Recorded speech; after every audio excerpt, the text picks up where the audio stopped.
This first test is a lat length test. Pretty much, can you get your arms all the way overhead while keeping the back nice and flat? Knees bent slightly, back flat against the wall, head against the wall, thumbs are gonna come forward, up, and how far can you go without the back arching off the wall? So just kind of get an idea of when does that back start arching, and you can use this as a test to come back to see how your mobility and stability training is paying off as far as shoulders go.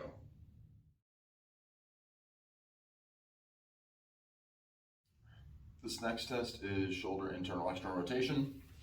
You're gonna lie on your back, knees bent, arms at 90 degrees, and you're just gonna drop the arm down, get an idea of how far away from the floor you are, and all the way back. When you come down, I don't want your shoulders to be popping off the ground like this. And wherever they kind of drop to is gonna be your baseline. Same thing going backwards.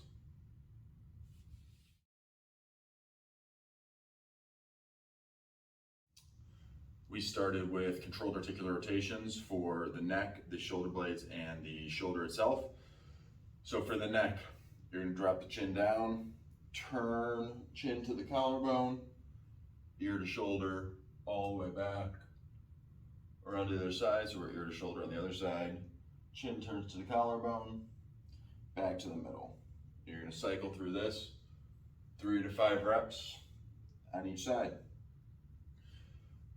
The shoulder blade cars are going to be either arms out in front, don't move height-wise, or arms at your side. I like arms at the side better because you can kind of follow the hips. Make sure the arms, hands don't move as you make big circles with the shoulder blades. So this is gonna be down, forward, up, back. And you're gonna do 5 to 10 each direction.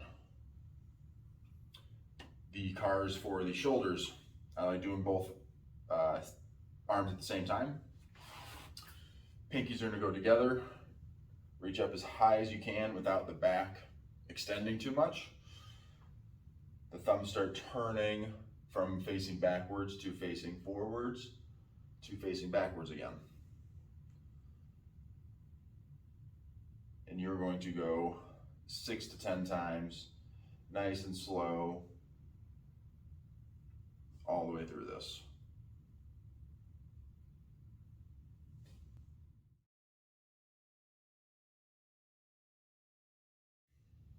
This is the shoulder rolling sequence. This is a 5-month position. You're gonna have knees and hips bent 90 degrees, shoulder and forearm 90 degrees. What I want you to do is, if you look at my shoulder here, it's kind of creeping up to the pillows. I want you to stack your shoulder so there's space between the pillow and your ear.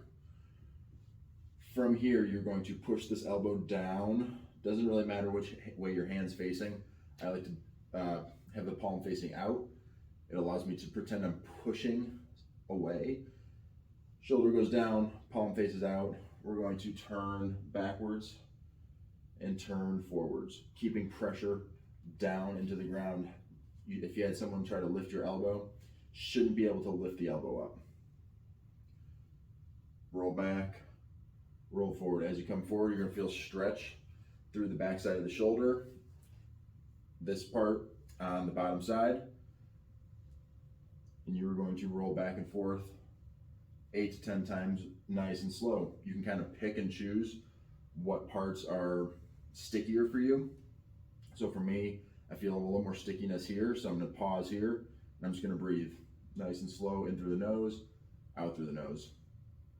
Once it loosens up a little bit, I'll come forward, try to find another sticky spot. Same thing, in through the nose, out through the nose.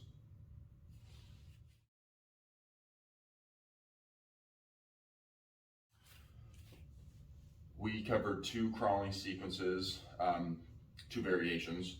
First one is kind of traditional crawling. The second one is clap crawling, more of a rotational side bend type of crawl. So for the traditional crawling, hands and knees, Hands are gonna be under shoulders, knees under hips. From here, you're gonna pick which arm and which leg you're gonna move. So for crawling, it's a contralateral pattern, meaning we're moving opposite arms and legs. So for right now, I'm gonna move my left arm, move my right leg. So that means I have to push my right hand into the floor, left knee into the floor. This is going to create a base of support across the body. I'm going to push down, and I'm just going to move my right leg, left hand forward and back.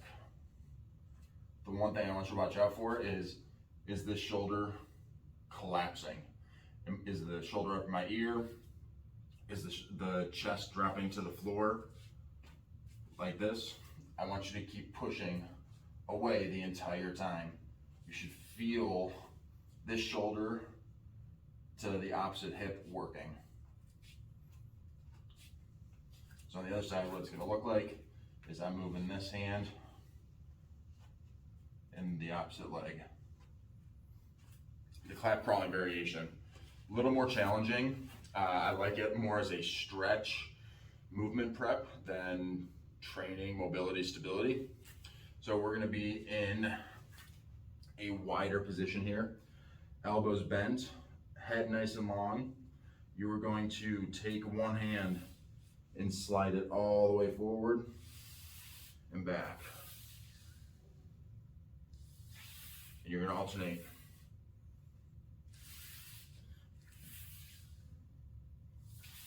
The next one is elbows stay bent 90 degrees.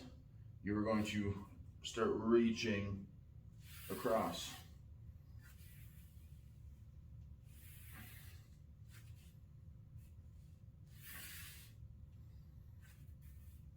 For this, you have to keep pushing down with the hand that's on the ground as you reach. I don't want you to collapse everything down. The last variation of this clap crawling we can use is actually reaching through and threading the needle. Keeping the hand pushing into the floor as you reach through.